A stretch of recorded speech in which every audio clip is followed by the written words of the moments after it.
नाम अगर टुनटुन हो तो सुनने में लगता है कि वह जरूर कोई मस्तमौले अंदाज की ही व्यक्तित्व वाली महिला होंगी।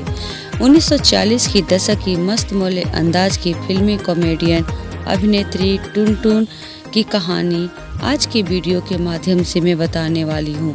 तो दोस्तों वीडियो पर बने रहें, चैनल को लाइक, सब्सक्राइब और शेयर जरूर करें। टुनटुन जी का जन्म 11 जुलाई 1923 को उत्तर प्रदेश में हुआ था। इनके पिता की हत्या कर दी गई थी जब वे बहुत छोटी थी। 4-5 साल की जब हुई तब इनके भाई की भी हत्या कर दी गई थी, जिनकी उम्र लगभग 9 साल की थी। हत्या का कारण जमीनी विवाद था। टुनटुन को इनके चाचा ने इनकी पालन पोषण किया था।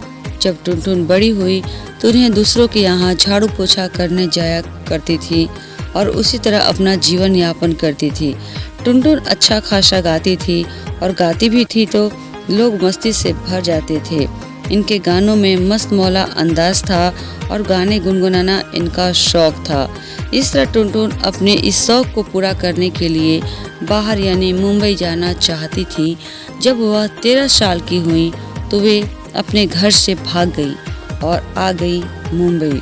जब उनकी मुंबई आई तो उनकी मुलाकात नौशाद जी से हुई, जो एक संगीतकार थे, और नौशाद साहब ने टुनटुन को फिल्मों में गाना गाने का मौका दिया था, क्योंकि टुनटुन जीत पर अड़ी हुई थी कि अगर उन्हें गाना गाने नहीं दिया जाएगा तो वे पटरी पर सोकर मर जाएंगी या जहर खा लेंगी। इस तरह नौशाद साहब मजबूर हो गए और उन्हें एक गाना दिया। गाने का बोल था, अफसाना लिख रही हूँ, दिले बेकरार था, आँखों में। यह गाना इतना मशहूर हुआ कि टुनटुन जी को कई गाने मिलने लगे।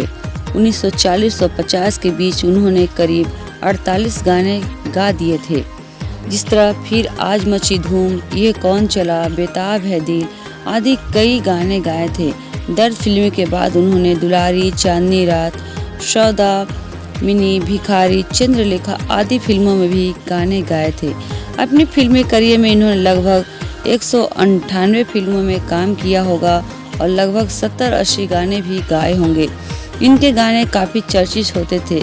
इनके गानों से खुश होकर इनके पति यानी कि इनके प्यार करने वाले अख्तर अब्बास काजी, जो पाकिस्तान में रहते थे, वे इनसे शादी करने के लिए भारत लौट आए और टुनटुन जी से शादी कर ली और फिल्मों में टुनटुन जी ने ब्रेक ले लिया और वह गाने अब नहीं गाती थी।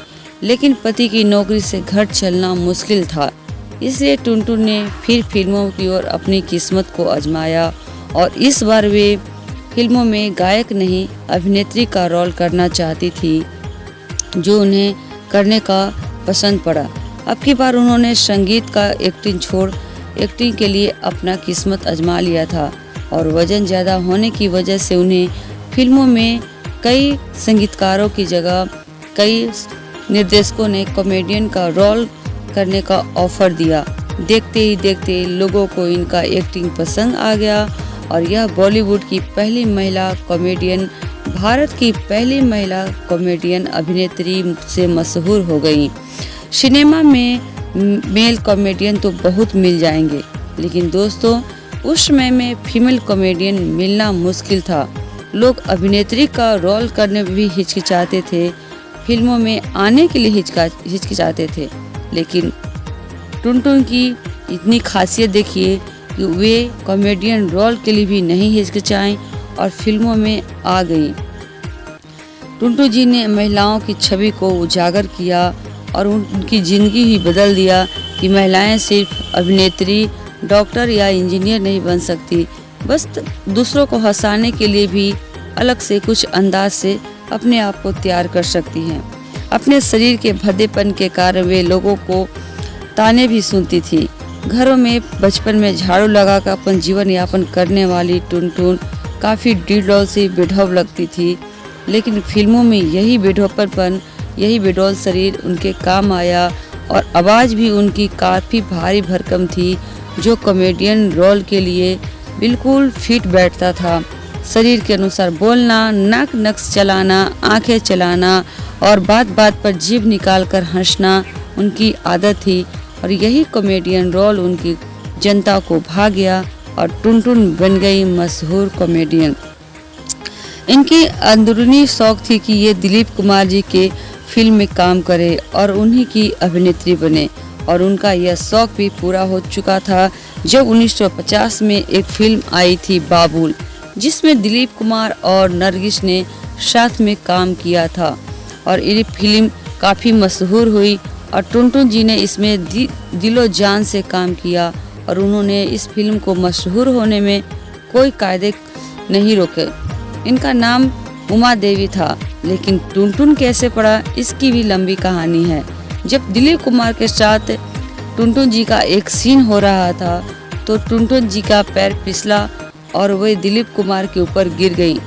दिलीप कुमार जी को तो कुछ नहीं हुआ, लेकिन उन्होंने इनके भारी शरीर के नीचे आकर बोल दिया, ओ मेरी टुनटुन तुमने क्या कर दिया, और उसी समय से इनका नाम पड़ गया टुनटुन। 40 से 70 के दशक तक टुनटुन ने बतौर कॉमेडियन खूब नाम कमाया। कमाल के एक्सप्रेशन और जबरदस्त डायलॉग डिलीवरी उनकी खासियत थी। वे हर समय जीभ और दांत निकालकर बातें करके लोगों को हंसाना जानती थी, जिससे फिल्म ज्यादा मजेदार और कॉमेडियन पूर्ण रहती थी। टुनटुन के लगभग 198-200 फिल्में आ चुकी थी, लेकिन 90 के दशक में ये थक गई थी और फिल्मों से दूरी बना ली थी। इनकी आखिरी फिल्म 1990 में कसम धंधे की नाम से आई थी। अंतिम समय जब वह चौल में रहा करती थी तो वह बहुत मुश्किल में थी और बीमार भी रहती थी और दवा खर्च जुटाना भी इनके लिए मुश्किल था। यह गरीबी के जीवन जी रही थी, लेकिन फिर भी अपने फिल्मों से मशहूर टुनटुन को लोगों ने अपने बीच काफ़ी आदर सम्मान दिया था। बीमार रहते रहते टुनटुन की काफ़ी हालत खराब हो चुकी थी और आखिरी सांस उनकी गिरने लगी थी। 23 नवंबर 1993 को टुनटुन जी की निधन एक अस्पताल में हो गई थी। भारत की प्रथम हास्यप्रद महिला हमारे बीच कहीं खो गई थी। 2023 में इनकी 100वीं जयंती मनाई गई है।